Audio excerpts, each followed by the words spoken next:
Enquanto sobre a terra houver ignorância e miséria, livros como este não serão inúteis.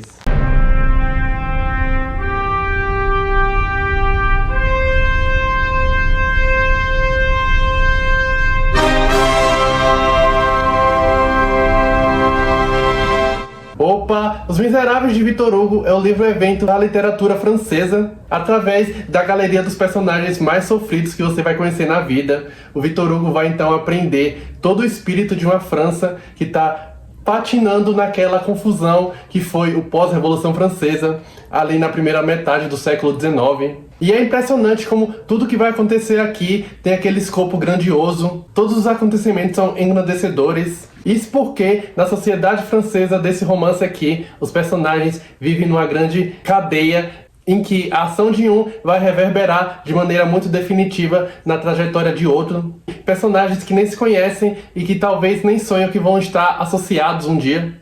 Esse romance foi publicado pela primeira vez em 1862 na França e é uma das obras mais absolutas da história da literatura e que ainda rende inúmeras adaptações até hoje, sendo uma das mais famosas o icônico musical da Broadway, além de, claro, tantas outras versões que foram produzidas para o cinema, para a TV e até para os quadrinhos.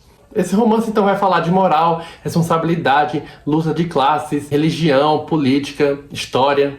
É um grande épico que vai ser ambientado principalmente ali na Cidade Luz, em Paris, e que vai tecer um panorama das várias formas de miséria humana, como a pobreza, o sistema penal, o trabalho exploratório, a prostituição. Tudo então partindo daquele momento histórico tão conturbado em que a monarquia francesa havia acabado de cair e o povo se encontrava confuso, dividido, desconfiado, cínico. Os Miseráveis do Victor Hugo vão enfrentar essa realidade, seja com generosidade ou com corrupção. A inocência é punida, no entanto, a redenção é perfeitamente possível. E ela vai acontecer através de um exame de consciência, da fé em Deus, da humanidade que cada um carrega dentro de si, que mesmo pisada ainda pode vir a prosperar. O grande herói aqui é o Jean Valjean, que é um fulano que depois de passar 19 anos ali na prisão por roubar um pão para alimentar a família dele, ele é libertado, só que ele encontra dificuldades para se reintegrar à sociedade devido ao seu passado no crime. No entanto, após um episódio bastante transformador que ele vai ter ali com um bispo de uma cidadezinha, que não só perdoa Jean Valjean, como também vai lhe dar uma segunda chance. Então, o nosso herói decide mudar de rumo e dedicar sua vida a fazer o bem aos outros. O Jean Valjean então adota uma nova identidade, ele vai se tornar um homem de negócios bastante importante e bem-sucedido, além de também ajudar os necessitados sempre e se envolver em causas sociais. O grande motor da história vai ser então essa determinação do Jean Valjean para se redimir. E em meio a isso ele vai se deparando com vários desafios e também com dilemas éticos. Ensine aos ignorantes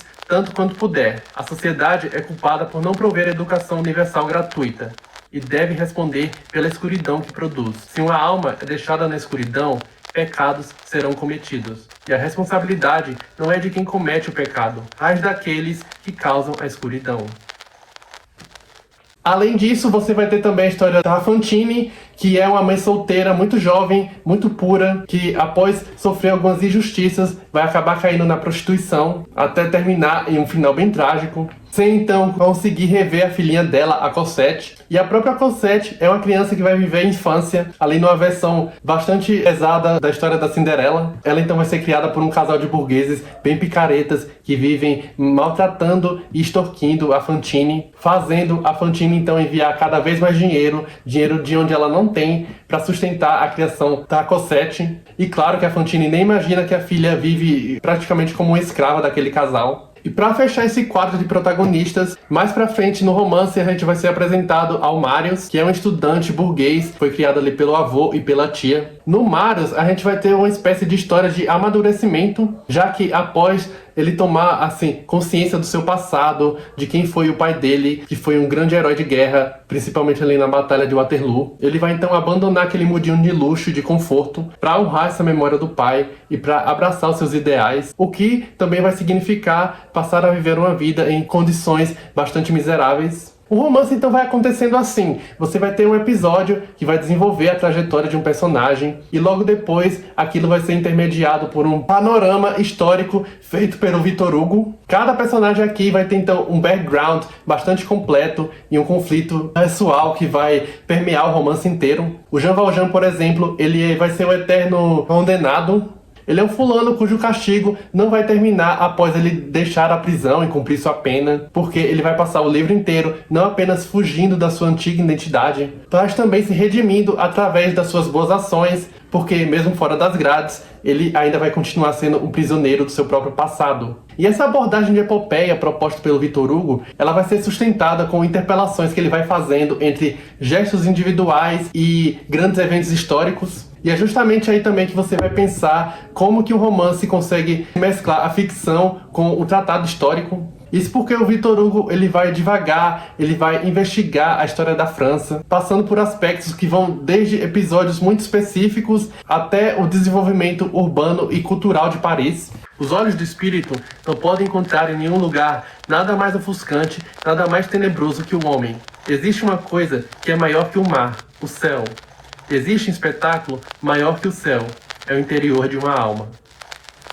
E complementando com, digamos assim, a galeria de vilões do romance, a gente vai ter o Inspetor Javert e o casal de picaretas, os Thénardier, os que criaram a Cosette. E neles a gente vai perceber como que a miséria, para além de uma situação financeira, social, ela também vai tornar os homens corruptos e incapazes de enxergarem além das suas próprias perspectivas, seus próprios interesses. Nessas figuras a gente vai ver então o homem sendo o lobo do homem. O Javert, por exemplo, ele é um inspetor de polícia que fez da sua missão de vida encontrar e capturar o Jean Valjean. E vai ser esse jogo de gato e rato entre os dois uma das coisas mais interessantes aqui do livro. Isso porque o Javert é extremamente metódico, racional, impiedoso. Ele acredita na lei e na ordem acima de tudo. E a grande tragédia dos Miseráveis é como que a luta ela já está perdida desde o começo. São personagens clandestinos e para se garantir naquele mundo vão precisar então fazer o que for preciso, mesmo que seus destinos já estejam traçados, porque a sina do miserável é a do fracasso. É um livro também que ele vai ser bastante cristão quando ele acontece nessa veia da redenção através do martírio, e também na maneira como Victor Hugo vai desenvolver os dilemas morais, éticos dos seus personagens, até na ideia também do próprio embate entre classes, e vai acontecer bastante como a luta entre o bem e o mal. Só que ele não é um romance exatamente moralista. O Victor Hugo ele tá muito mais para um trovador no jeito como ele vai contar a história de tudo aqui. E vai ser nesse cenário que a gente vai ver então o grande clímax final durante as revoluções de julho, que aconteceram ali nos primeiros anos de 1830. Aquela vai ser uma batalha perdida, bastante sanguinária. Não dá para ver nenhuma possibilidade daqueles revolucionários, a maioria estudantes burgueses, vencerem as forças armadas do governo. E vai ser naquele momento também que a gente vai dizer adeus a dois dos personagens mais queridos aqui do romance. E se você ainda não tinha percebido isso na história do Jean Valjean e da Fantine, vai ser na morte desses personagens que você vai concluir que os espíritos mais nobres também são sempre os mais vulneráveis. Os Miseráveis é um romance bastante longo. Essa edição que eu tenho aqui, ela é em volume único, publicado pela Martin Claret, e tem 1.500 páginas. No entanto, ele não é arrastado nem cansativo,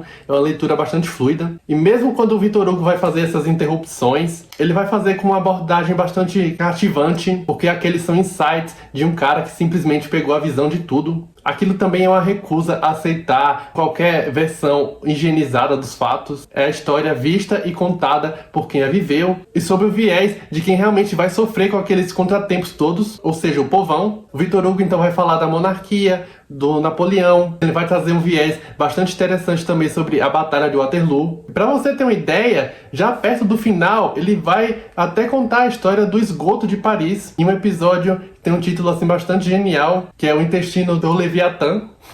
É incrível. Nunca temamos com os ladrões nem os assassinos. Estes são perigos externos, pequenos perigos. Temamos a nós mesmos. Os preconceitos, esses são os ladrões. Os vícios, esses são os assassinos. Os grandes perigos estão dentro de nós. Que importa o que ameaça nossa vida ou nossas bolsas? Preocupemo-nos apenas com o que ameaça nossa alma. De todas as partes do romance, talvez as únicas que eu não tenha gostado tanto tenha sido a rasgação de seda entre o casal Marius e Cosette, que vai ser o par romântico principal aqui. o casal da bolha.